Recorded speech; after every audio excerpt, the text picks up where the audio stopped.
Hello everyone, Rafale academy में आप सभी का स्वागत है। आप सभी की स्टडी अच्छे से हो रही है। I am Arshi, faculty of Raphael academy. चलिए आज हम यहाँ पर देखने वाले हैं कुछ स्टैटिक जीके के जो स्टैटिक जीके में जो कुछ आपके जो फैक्ट हैं आज हम वो देखेंगे यहाँ पर। जैसे फर्स्ट क्वेश्चन है आपका कि भारत में राष्ट्रीय कैलेंडर कब लागू किया गया था।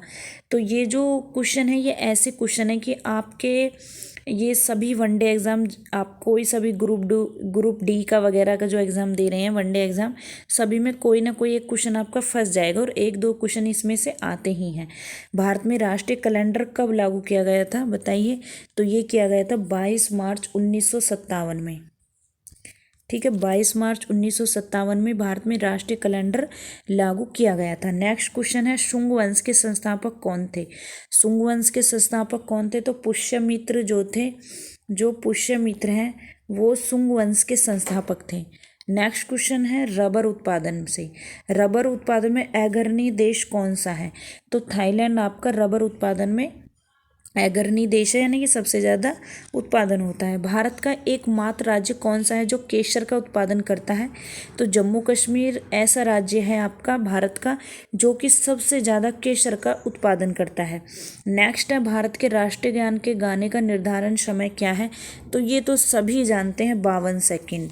ठीक है, ये क्वेश्चन ऐसा है कि सभी जानते होंगे कि जो भारत का राष्ट्रीय गाना है उसका जो गाने का निर्धारण है वो कितना है, 52 सेकेंड। किसने राष्ट्रीय गान को लिखा है। तो रविंद्रनाथ टैगोर जी ने। ठीक है, रविंद्रनाथ टैगोर जी ने राष्ट्रीय गान को लिखा है। नेक्स्ट है राजा भोज द्वारा बनवाई गई विशाल झील कहाँ स्थित है। तो वो है भोपाल में। नेक्स्ट है मोहम्मद गोरी कहाँ का शासक था। तो मोहम्मद गोरी गजनी का शासक था। बंगाल का प्राचीन नाम क्या था। तो गोंड जो है बंगाल का प्राचीन नाम था। जिप्सम उत्पादन में अग्रणी राज्य कौन सा है। राजस्थान। जो पित्त स्त्रावित होता है वो कहाँ होता है। वो होता है यकृत में। यकृत में पित्त स्रावित होता है। एक एथलीट को त्वरित ऊर्जा प्राप्त करने के लिए दिया जाता है कार्बोहाइड्रेट। एक एथलीट को जिससे जल्दी उसे ऊर्जा त्वरित हो जाए उसे दिया जाता है कार्बोहाइड्रेट। भारत का सबसे ज़्यादा निर्यात क्या करता है। भारत सबसे ज़्यादा निर्यात क्या करता है। तो चाय का करता है। भारत के एंटी टैंक मिसाइल है नाग। भारत की एंटी टैंक मिसाइल कौन सी है। नाग है। डिगो गार्सिया किस महासागर द्वीप में है। तो हिंद महासागर द्वीप में है। कावेरी जल विवाद किन किन राज्यों से संबंधित है। ये क्वेश्चन आपसे पूछ लिया जाता है। ठीक है, कावेरी जल विवाद किस किस राज्यों से संबंधित है।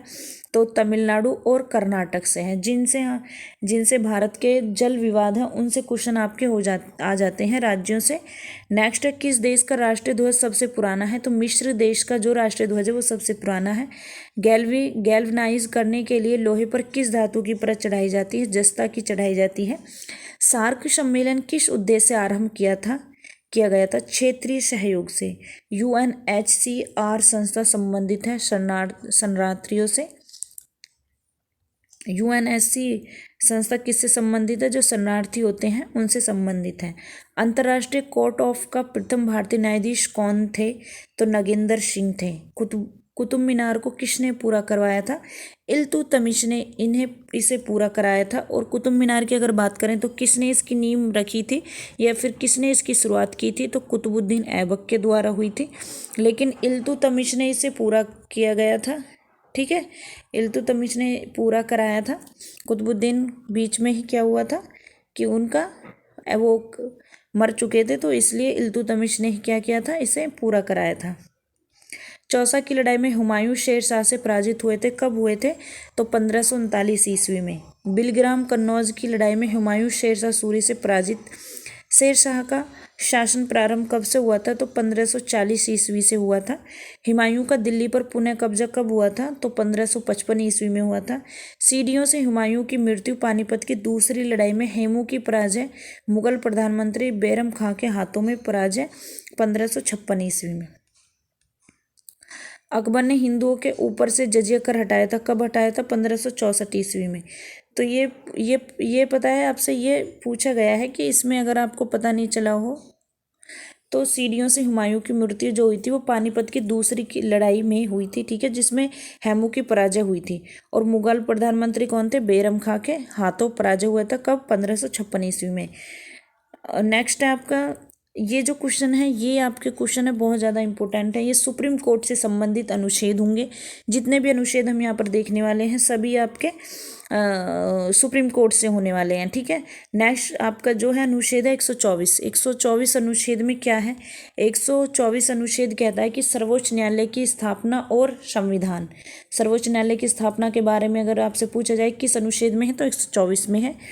अनुच्छेद 125 में जजों के वेतन के बारे में बोला गया है। अनुच्छेद 126 में कार्यवाहक मुख्य न्यायाधीश की नियुक्ति के बारे में बोले। कार्यवाहक मुख्य न्यायाधीश जो होते हैं आपके, उनके बारे में बात बोली गई है।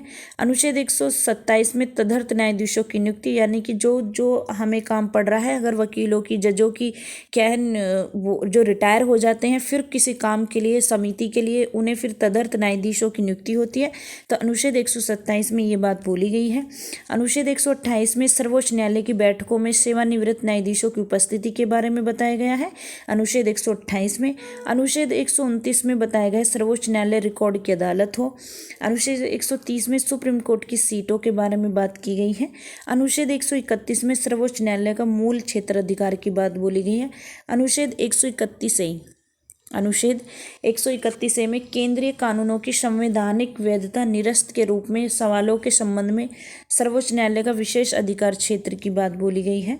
अनुच्छेद 132 में कुछ मामलों में उच्च न्यायालय से अपील में सर्वोच्च न्यायालय का अपीलीय क्षेत्र अधिकार की बोला गया है। तो अनुच्छेद 132 में बात ये बोली गई है, ठीक है, याद रखना है इन सभी अनुच्छेदों को। अनुच्छेद 133 पे आते हैं तो सिविल मामलों के संबंध में उच्च न्यायालय से अपील में सर्वोच्च न्यायालय का अपीलीय क्षेत्र अधिकार की बात बोली गई है।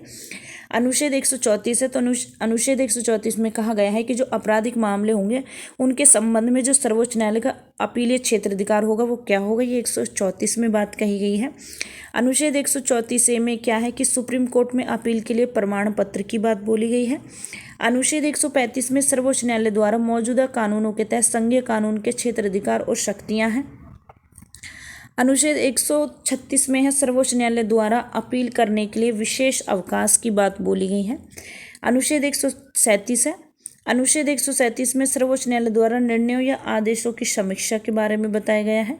अनुच्छेद 138 सर्वोच्च न्यायालय के क्षेत्र अधिकार में वृद्धि की बात बोली गई है।